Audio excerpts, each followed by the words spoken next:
Topic Shri Krishna द्वारा उद्धव को उपदेश। द्वारका के एक शांत संध्या समय समुद्र की लहरें धीरे धीरे किनारे को छू रही थी और श्री कृष्ण का तेजस्वी स्वरूप मन स्वर्णिम प्रकाश से दमक रहा था।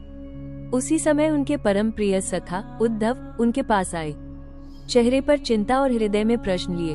उन्हें पता था कि कृष्ण पृथ्वी पर अपना कार्य पूर्ण कर चुके हैं और शीघ्र ही अपने दिव्य लोक को प्रस्थान करने वाले हैं। उद्धव का मन अशांत था। हे कृष्ण, आपके बिना मैं कैसे रहूंगा? आपके मार्गदर्शन के बिना मैं कैसे जीवन जीऊंगा? एक कृष्ण की करुणा। सखा के मन को समझना। श्री कृष्ण ने मुस्कुराते हुए कहा, उद्धव, प्रेम में दूरी नहीं होती। मेरा जाना केवल देह का जाना है, मेरी चेतना सदा तुम्हारे साथ रहेगी। ये शब्द सुनकर भी उद्धव मौन रहे। कृष्ण ने उनके हृदय को पढ़ लिया और शुरू हुआ वो दिव्य उपदेश जिसे उद्धव गीता कहा जाता है।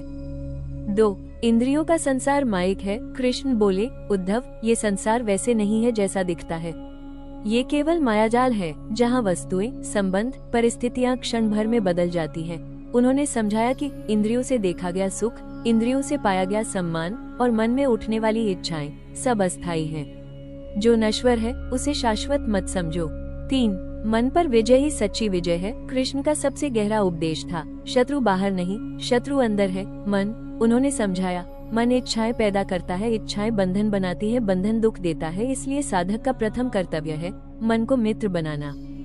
4 भक्ति ही सबसे सरल मार्ग है। उद्धव ने पूछा, प्रभो, मन को नियंत्रण में कैसे लाया जाए? कृष्ण ने उत्तर दिया, मेरा स्मरण ही मन को पवित्र बनाता है। भक्ति वो नदी है जो साधक को कठिन साधना से मुक्त कर सीधा मेरे चरणों तक ले आती है। भक्ति में न योग की कठोरता है, न ज्ञान की जटिलता, सिर्फ प्रेम है, समर्पण है और आंतरिक विश्राम। 5 संसार में रहते हुए अलिप्त रहो। कृष्ण बोले, उद्धव, कमल जल में रहता है पर जल उसे छू नहीं पाता। साधक को भी ऐसा ही होना चाहिए। दुनिया में रहो पर दुनिया को मन पर शासन न करने दो। कर्तव्य करो पर फल के भार में मत पड़ो। सबके साथ रहो पर अंतर्मन केवल ईश्वर से जुड़ा रहे।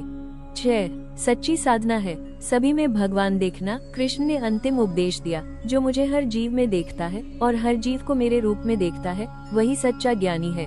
उन्होंने कहा, किसी को तुच्छ न समझो, किसी पर क्रोध न करो, किसी से ईर्ष्या न करो। सभी जीव मेरे ही अंश हैं, इन्हें प्रेम और करुणा से देखो।